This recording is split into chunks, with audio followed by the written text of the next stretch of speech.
Question 1. Question. Find the derivative with respect to x for each following. Reason. The reason why these questions are selected as a knowledge and understanding part is because these questions are basic knowledge of the derivatives of trigonometry.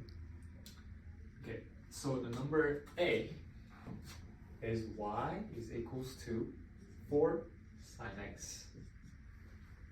Since the question is constant multiplied by a function, we can apply constant multiple rules. So the answer will be simply y prime is equals to 4 cosine x. Okay, for B is f of x is equals to -3 cosine x. This question is also a constant multiple rule question, but which is you have to find the derivative of -3 times cos x. First, you keep the -3 as itself. So it will be looks like f prime of x is equals to -3. And then you have to find the derivative of a cosine x, which is times negative sine x. So if you combine this all together, it will come out as 3 sine x. Okay, for C, it's y is equals to cosine x minus sine x. This question is technically cosine minus sine, which is function minus function. This might kind of confusing, but it's pretty simple. All you gotta do is find derivative of this one and derivative of this one, and that's it. And so the answer should be looks like y prime is equals to minus sine x minus cosine x. That's it. For D is y is equals to x squared minus 3 sine x.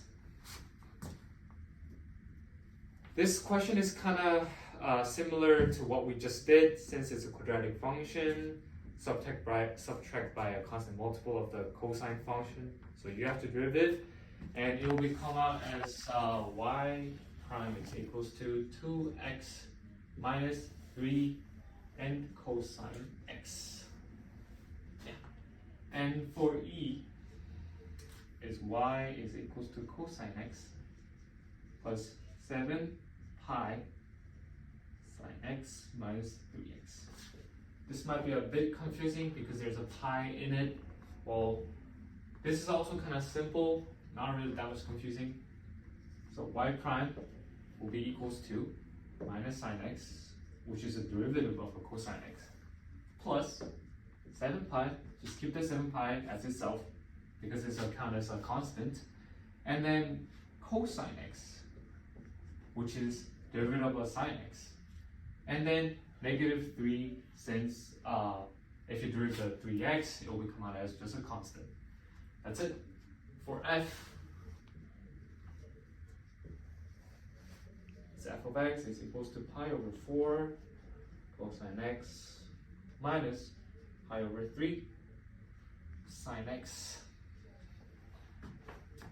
So this question might be pretty hard, since there's like weird numbers that might look kind of like hard, but it's pretty simple, as I said. First, you have to keep the notation.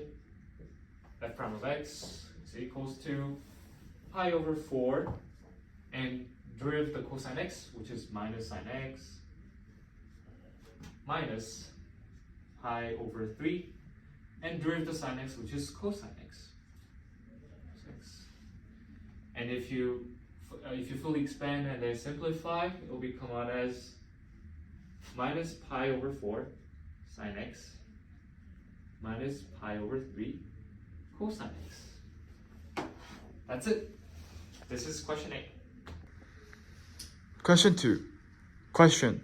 Find the slope of the function y equals to 2 cosine x sine 2x at x equals to pi over 2. Reason. The reason why we chose this question as a part of the knowledge and understanding is because these questions are asking students if they do understand the concept of finding an equation of tangent at a certain point. In this question, students must show how if they are able to use the finding of tangent point, finding the slope of the tangent line, and point slope formula. Okay, so this question is finding the slope of a function, which is n. The first thing you need to do is just derive the equation. So it will be looks like y prime is equals to minus 2 sine x and then sine 2x plus cos 2x times 2 cos x. Oh, the original function is y is equal to cosine x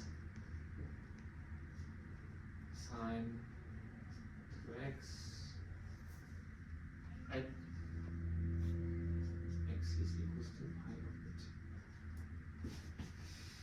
Okay, so after you do this one and you just expand and then all you gotta do is expand. Y prime is minus 2 sine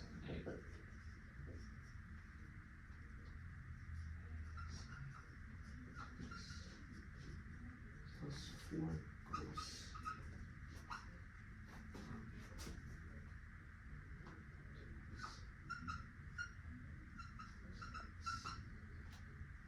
Okay, from now here, you don't have to like fully derive by like taking out the like common factor.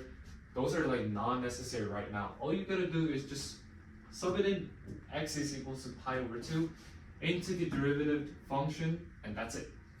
So if you do it, now this time you gotta change the notation, which is dy by dx. If x is equals to pi over 2, and it will be looks like minus 2 sine x, sine pi over 2 sine pi plus 4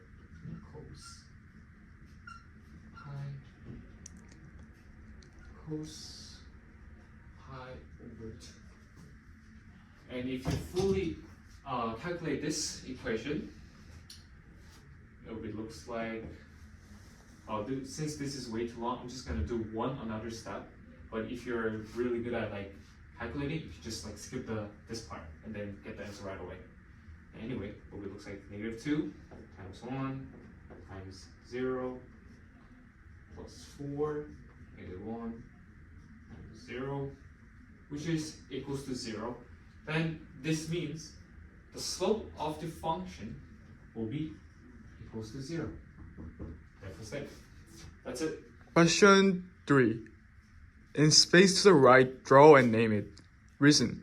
The reason why this question is in the part of knowledge and understanding is because in order to solve this question, student needs to know the basic knowledge of parallel, opposite, equivalent vectors.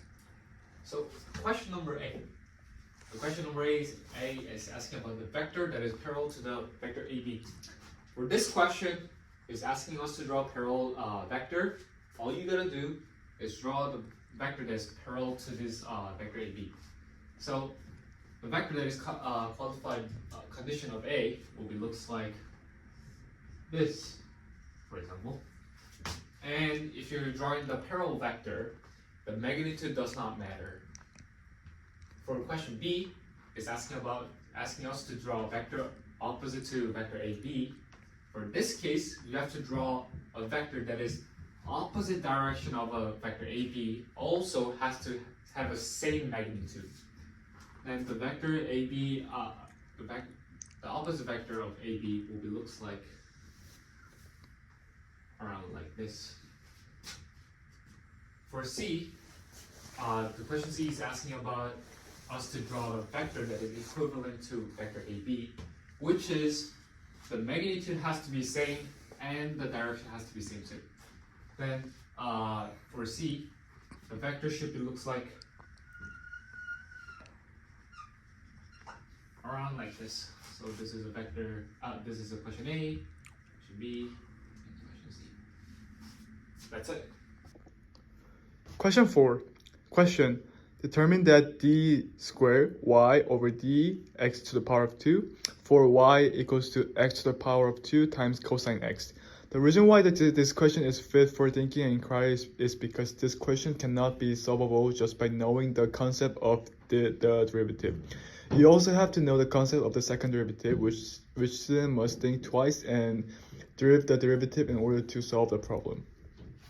So in this case, this symbol actually represents second derivative, which is we have to derivative and derivative again. So if you derive the first time, it will be looks like dy by dx. You have to keep this notation since it's a y is equals, and this is actually asking about second derivative. Anyway, it looks like dy by dx, 2x cosine x plus minus sine x and x squared. And if you simplify it, it looks like 2x cosine x minus x squared sine x. Okay, so technically this is a first derivative, and then we have to derive another derivative of this function. This time the notation should be d squared y over dx squared should be equals to 2 cosine x plus minus sine x 2x minus square bracket 2x sine x plus cos x x squared. And if you simplify this for the first time, it looks like 2 cos x minus 2x sine x minus 2x another sine x minus x squared cosine x. And if you simplify everything, it looks like 2 cos x minus 4x sine x minus x squared cos x. This question might be confusing, but technically this question is a type of question that is time consuming. So be sure you can do the second derivative. Question 5. Question. For each function, find and classify all the critical points using the second derivative test. Reason. The main reason why we put this question as a part of thinking and inquiry is because in order to solve this question, students need to think how to classify this critical point and use the equation correctly. Okay, but first you need to find the first derivative of the function, which is y prime is equals to 2x plus 10. And then you have to set this y prime equals to 0 in order to find the value of x that could find us the critical point. So 0 equals to x plus 10. And then if you move around for x, then x should be equals to -5.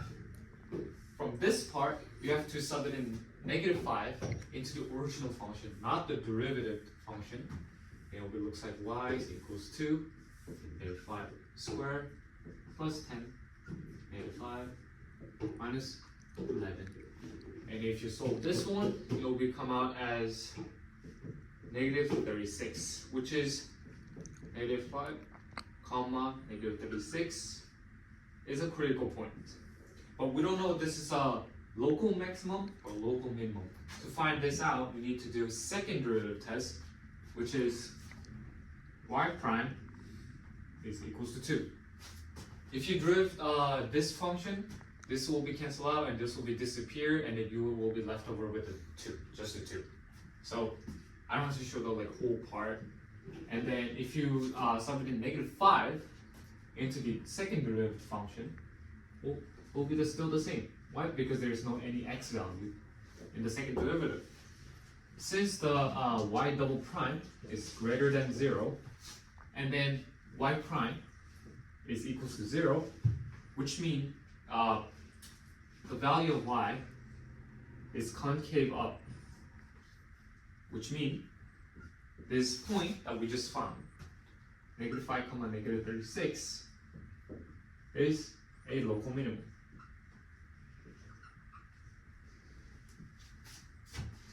The end. Question 6. Question. Determine the vector equation of a line through P dot product -1, -7, 7 and perpendicular to vector x, y, z equals to 1, -7, 3 plus parameter 4, -1, 2. The reason why this question is selected as a thinking and inquiry question is because in order to solve this problem, students need to know the concept of the vector equation in 3 dimensions and the properties of plane and normal vectors, which students need to combine all these concepts and think to solve this question. Okay, so for here, in the vector equation, x, y, z is equals to 1, -3, 3 plus t times 4, -1, 2. The normal vector is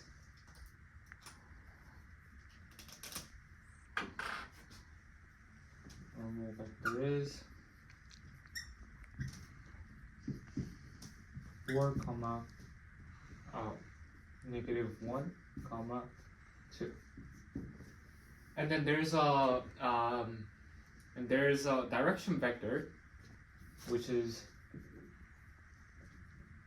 m, vector m, 0, 2, 1. This is a right. So, and then the reason why this is a direction vector, because the dot product of this point and this point is equal to 0. Since it's a perpendicular, it should come out as 0. And then since the new vector equation that we have to build are passing through the point P naught, -1, -7, 7, the new vector equation that we should make will come out like this.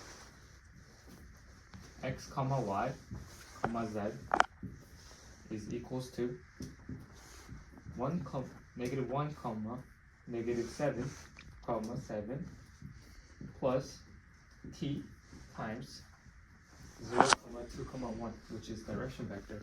And this is our new vector equation. The end. Question 7. Sketch a graph of function that satisfies each set of conditions. Reason. This question was selected in the communication part since students need to know how each set of conditions will change the shape of the graph and draw it to communicate through the graph that they are capable of drawing it. Okay, so the condition is given as f double prime x is equals to 2, f prime of 2 is equals to 0, and f of 2 is equals to -7. This actually refers that f prime of x is greater than 0, then f prime of x is directly equal to 0, and f of x is less than 0. From this information, we can know that the graph of this function will be looks like parabolic, like quadratic equation. Since the graph is parabolic, the vertex point of this graph will be placed in 2, -3. So there's a 2, -3 over here, and it will be parabolic like this. And then to find the y-intercept, we found the y-intercept, and then the y-intercept of this function will be directly over here, which is 0, -1. The end. Number 8. Question. Let vector A equals to -2, 5 and vector B be 5, -7. These questions are a part of the communication part since the question A asks students to draw 2 vectors and question B asks for a proof of which equation is greater than another, which satisfies the condition to the question to be a part of communication. Okay, for question number A, if you plot both vectors, the vector A will be placed on the second quadrant and the vector B will be placed on the fourth quadrant. For vector A, it has a coordinate of -2, -5, which is 1, 2, 1, 2, 3, 4, 5, and then it will be looks like around like this. for vector b, it has a coordinate of 5, comma, negative 7, which is 1, 2, 3, 4, 5, 1, 2, 3, 4, 5, 6, 7. Oh, we are around like here. This is a vector b. And then for b, question b is asking about which is greater, although the magnitude of vector a plus b, or magnitude of a plus magnitude of b. So first thing you need to do is find the vector a plus vector b. Vector a plus vector b will be equal to negative 2 plus 5, comma, 5 plus negative 7. This is my mistake, it should be on here. And if you solve this one, it will come out as 3, comma, negative 2, big bracket. Since you got this one, to find the all of the magnitude of vector a plus b, all you gotta do is put this one into a magnitude formula. If you put it in, it looks like vector plus b, 2, which is equals to root 13. For magnitude of vector a plus magnitude of vector b, you have to apply magnitude formula 2 times for vector a and vector b. If you do it, it looks like plus b magnitude bar. It looks like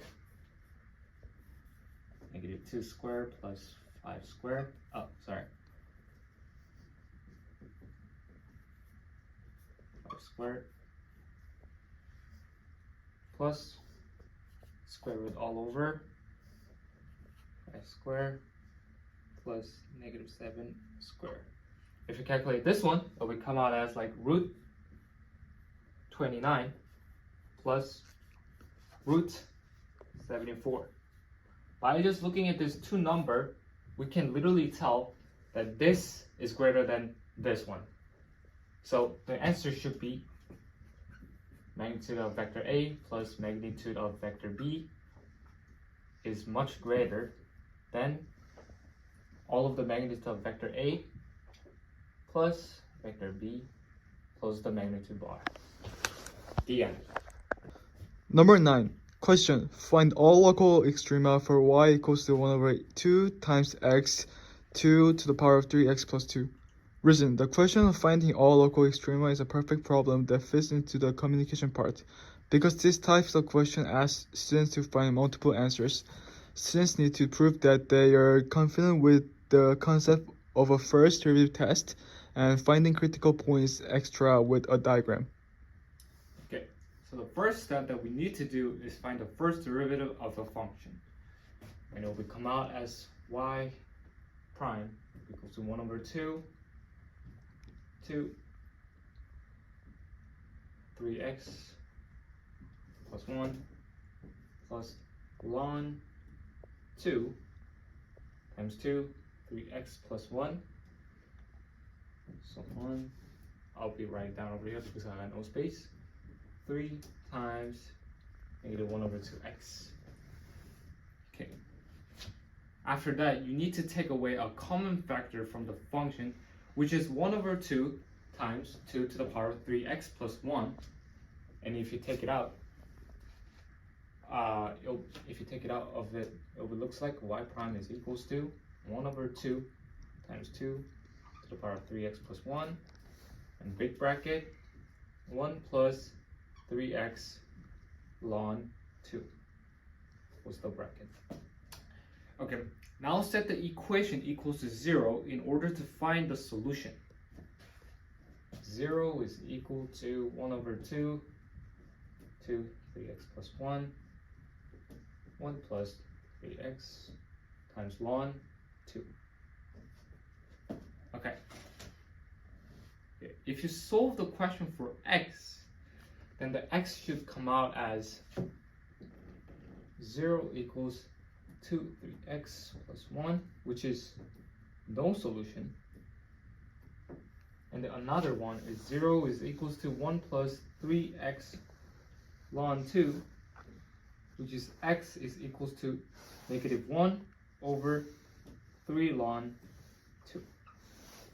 Okay, from here we can notice that x is about -0.48, and then if you're trying to find y, you have to simply put this one into the original function, and it will come out as y minus 0.48 is equals to -0.18. Okay, from here, this point is the local extrema, and then to find if this is a local maximum or local minimum, you have to draw a diagram. If you draw a diagram, 1, 0, so y prime, and y. If you put the -1 into the y prime, which is over here, you get the value of negative. For if you put the 0 in the y prime function, you get the value of positive. For y, you get the graph will be going down. For 0, it'll be going up. From here, we can notice it's a local minimum. So which is local minimum at -0.48, comma, -0.18. The end. Number 10. Question. The demand function for DVD player is P equals to 575 over root x minus 3, where x is the number of DVD players sold and P is the price in dollars. Reason. The application questions are mostly made with the real-life example. In this case, this question is also based on real life, which means this question qualifies for an application question. Okay, so in order to find the revenue function, the R of x should be equals to x times P of x. But in the question, we already got the P of x, which is P of x is equal to 575 over root x minus 3. So if you substitute P of x into a formula, it will end up like this. R of x is equal to x times 575 over root x minus 3. Bracket over here. And then if you solve it, it will looks like R of x is equals to 575 over root x minus 3x. And then if you simplify this part, it looks like R of x is equal to 575 times root x minus 3x. Okay, for part B, for marginal revenue function, you need to find the derivative of the revenue function, which would look like R of x. R of x should be equals to, R prime of x should be equals to 1 over 2 times 575 times x to the power of -1 over 2, -3. And if you fully simplify this one, it will come out as R prime of x is 575 over 2 times root x minus 3. For question C, since we have to find the marginal revenue when 200 DVD players are sold, just simply put 200 in value of x, and it should looks like R prime of 200 is equal to 575 over 2 times 200 minus 3. And this will be end up as 17.33. Therefore, $17.33 per DVD player is the final answer. Done. Number 11. Question. A 100 milligram sample of thorium-233 is placed into a nuclear reactor. After 10 minutes, the sample has decayed to 73 milligram. Use the equation n to the n equals to no power of E times the power of lambda t to answer the following equations. Reason. The main reason why this question is part of the application question is because the problem asks students to solve the question based on a real-life example by using a decaying formula. For question number A, since the amount of thorium after 10 minutes is 73 milligram and initial amount is 100 milligram, you can set up the decaying formula as 73 is equals to 100 Euler's number minus 10 and lambda. And first of all, you want to like delete 100 from this on the right side. So if you divide 100 by both sides, it will come out as 0.73 is equals to e to the power of negative 10 and lambda. And then, so after this one, all you gotta do is delete the Euler's number. So to delete the Euler's number, you have to do multiply natural log, which is ln. And then if you do it, it will come out like this.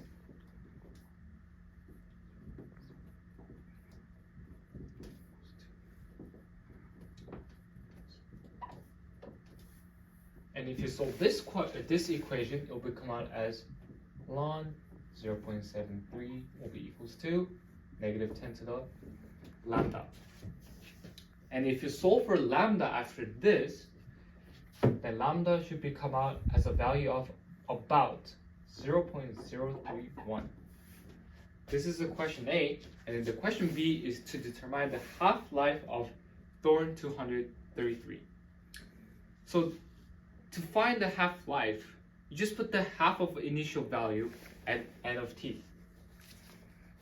And if you do it, the equation should look like 50 is equals to 100 e to the power of 0.031 t. Since we got the lambda, we can put it over here, and then we just keep t as t, e as e, and then half of value, which is 50 over here, and that's it.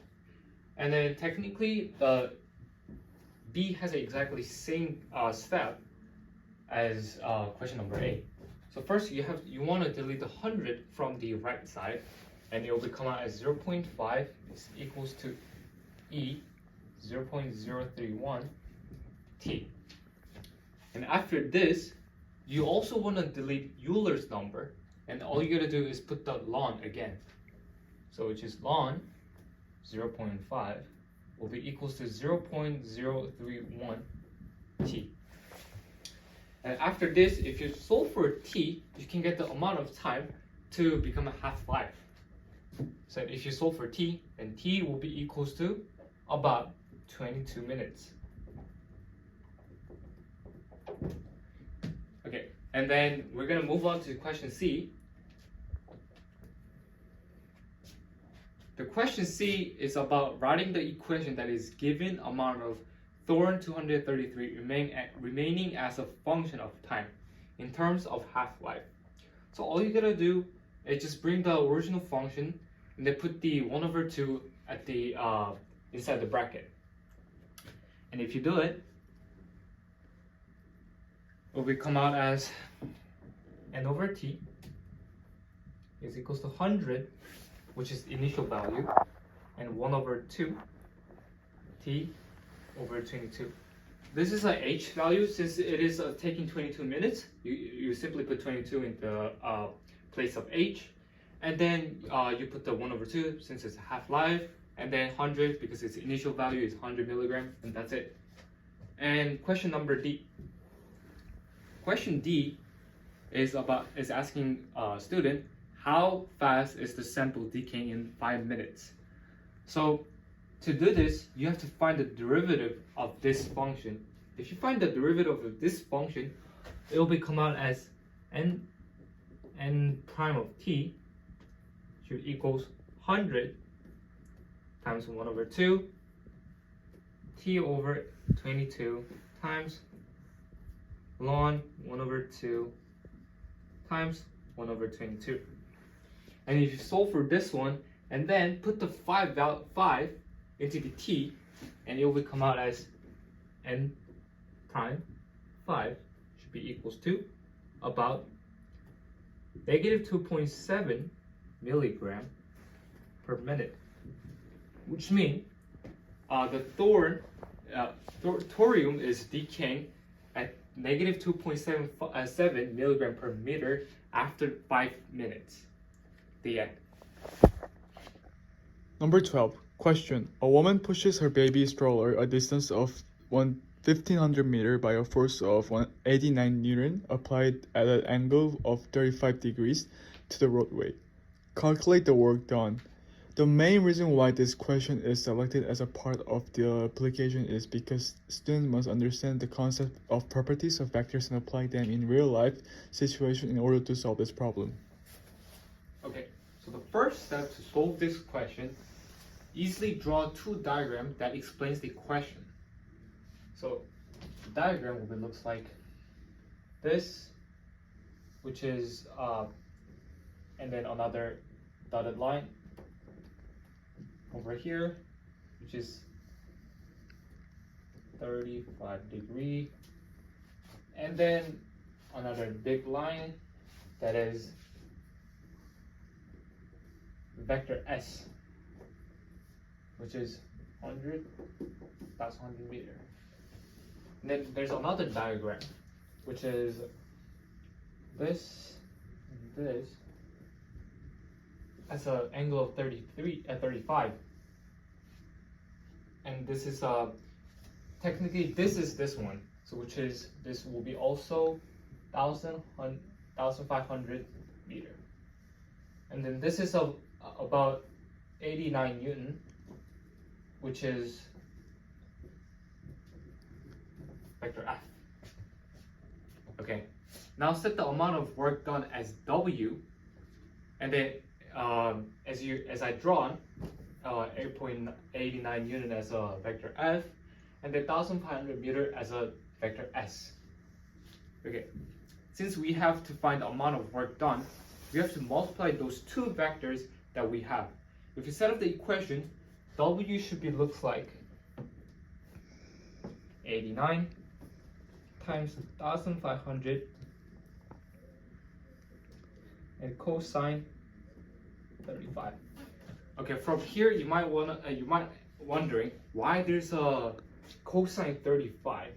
Because the reason why we use cosine 35 over here, because technically compare the perspective of this angle, this 89 Newton, which is a vector F, is adjacent, and this 1,500 meter, which is vector S, is counted as a hypotenuse, which is you have to use cosine law based on the SOHCAHTOA law. Okay. Now just fully calculate it. It's not that hard. It's really simple. If you do it, W should come out about 109,356.8 Newton meter. Newton meter. That's it. So this is quite a simple question. Don't worry about it if you got a real life question like this. Just draw the diagram first and then solve the question by step. And the most important thing, you know the law of SOHCAHTOA. That's it.